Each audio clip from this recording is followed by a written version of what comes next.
Hello साथीहरू, आज पनि है सानो भिडियो है फेसबुकमा नि है। आज चाहिँ मेरो बारेमा भन्न चाहन्छु तपाईहरुलाई है।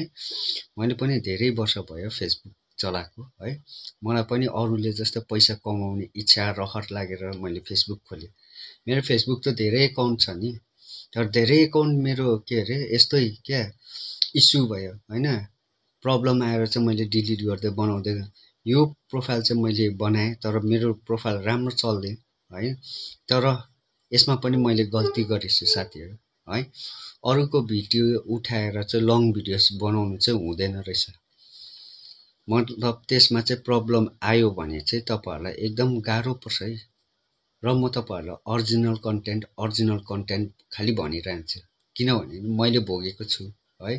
बताउनु हुँदैन भने चाहिँ म यो साइडमा राखिदिन्छु है। मैले लङ भिडियोसबाट मैले पैसा कमाउनु नि सक्दिनँ।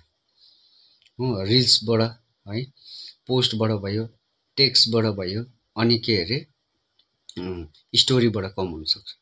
यिनीहरुबाट खाली कमाउन सक्छु, अरूबाट कमाउन सक्दिनँ। स्टार दिनेले दिनला हैन, सब्स्क्रिप्सन छ है। अब सब्स्क्रिप्सन र स्टारको त अब कुरै जाओस्, कसैले दिने पनि हैन, गर्ने पनि हैन है। र तपाईहरुलाई भन्छु, मेन कुरो चाहिँ ओरिजिनल कन्टेन्ट बनाउनुहोस् है। हेर्नेले मन पराउनेले त्यसै हेरिहाल्छ है। कन्टेन्ट राम्रो हुनुपर्छ। अनि के भन्नुस्, ब्याकग्राउन्ड म्युजिक हाल्ने दरकारै छैन, नहाल्दा पनि हुन्छ। किनभने ब्याकग्राउन्ड म्युजिकले गर्दा पनि तपाईहरुको कपिराइट क्लेम आउन सक्छ। बुझ्नुभयो? तपाईले सोच्नुहुन्छ कि भिडियो बनाएर म डिलिट गर्छु, त्यो केही पनि हुँदैन। तपाईको भिडियो डिलिट भएर जान्छ हो, तपाईले मोनेटाइजेसन पनि गर्न सक्नुहुन्छ।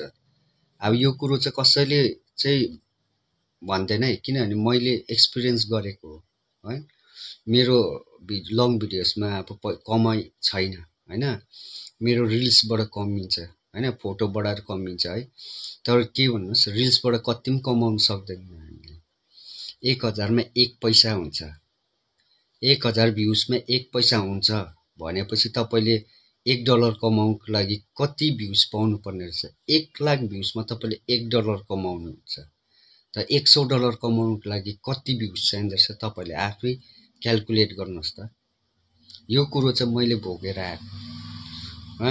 तपाईहरुलाई अरूले के कस्तो सिकाउँछ त्यो मलाई मतलब छैन, तर म के सिकाउँछु तपाईले राम्रोसँग सुनिदिनुस् है। म राम्रो कुरा नै भन्छु, मैले गरेको, मैले भोगेर आएको हैन। त्यही कारण चाहिँ तपाईहरुलाई भन्नु है, ओरिजिनल कन्टेन्ट बनाउने गर्नुस् है। अनि है, भिडियोहरु पनि ओरिजिनलै हाल्नुस् है। ब्याकग्राउन्ड म्युजिक नहाली पनि हुन्छ है। मन पराउने बिना ब्याकग्राउन्ड म्युजिक बिना पनि मन पराउँछ। तपाईको कन्टेन्ट चाहिँ अलिक राम्रो हुनु पर्यो। अनि यो त्यो के अरे एउटै फोटोमा अर्को गीत हाल्दै है, यस्तो रिल्सहरु पनि नहाल्नुस् है। फेसबुकले सख्त मनाइ गरेको छ हैन। त्यसमा पनि एकदम ब्यान छ है। त्यसमा पनि अब पैसाहरु कमिनु सक्दैन हो। अर्काको भिडियो हालेर त्यो गीतहरु त हाल्दै नहाल्नुस्, आफ्नो चाहिँ हुनै पर्छ है।